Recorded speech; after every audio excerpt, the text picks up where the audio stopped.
The old city library had always been Eleanor's escape. Towering bookshelves, soft golden lighting, and the faint, comforting scent of aged pages.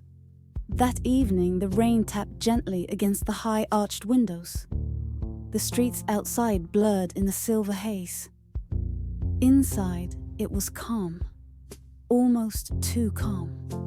Elena wandered through the aisles, her heels making a rhythmic tap against the wooden floor. Her fingertips brushed over dusty spines until she reached the far end of the history section. A corner rarely visited, tucked away from wandering eyes. She spotted the book she needed, The Forgotten Cities, high on the shelf. Stretching on her toes, she reached out, but the heavy book wobbled before slipping free. Before it could hit the ground, a hand shot out, catching it effortlessly. "Got it," a deep voice murmured, close to her ear. Startled, Elena turned to face him. A man with stormy grey eyes, tousled dark hair, and a slow, crooked smile.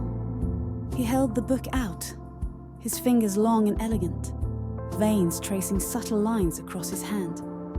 "Thanks," she said, though her pulse had quickened. "Not every day I get to rescue a book, or meet someone like you," he replied smoothly. She smiled, cheeks warming. "Elena." "Adrian," he offered, his thumb brushing the edge of the book as she took it. A beat of silence. Their hands lingered in their accidental touch, fingers brushing, neither in a hurry to let go. They sat together at a small wooden table, its surface scratched by decades of use.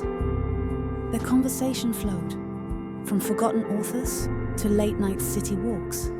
Easy, natural, but heavy with unspoken tension. Elena noticed the way he leaned in when she spoke, how his eyes drifted to her lips when she smiled. His voice lowered when he told her about the city's hidden spots, dark, secret places where no one would find you. Her heart raced. Outside, the rain intensified, a soft drumming against the windows. But inside, everything felt still, like the world was holding its breath. "Funny," Adrian murmured, "how places meant for silence end up feeling louder when the right person's around." Eleanor barely managed a smile before his hand reached across the table, his fingers grazing hers. The air between them felt charged. "Ever broken the rules in a library?" he asked, voice barely above a whisper. She hesitated, a split second, before saying, "Maybe it's time." They drifted away from the reading area, moving toward the back, hidden by towering shelves. Elena's back pressed gently against the cold stone wall as Adrian closed the small distance between them. His fingers tucked a stray hair behind her ear, their faces inches apart. "Tell me to stop," he whispered. But she didn't. Their lips met, a slow, lingering kiss, growing deeper as the moment unfolded.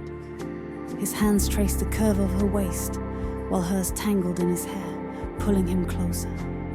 The soft rain outside became a distant echo as the tension they'd been building finally gave in. The library, still and silent, became their secret.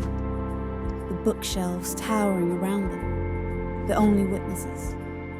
When they finally pulled apart, her breath still shallow, Eleanor laughed softly. "Definitely not how I expected my evening to go," she teased. Adrian smirked. "Neither did I. But I'm not complaining." They exchanged numbers, the promise of more lingering between them. Before Eleanor walked back into the rain, her heart still racing. A smile she couldn't hide on her lips. And in the quiet library, Adrian remained behind, fingers running across the spines of books, already wondering when he'd see her again. End.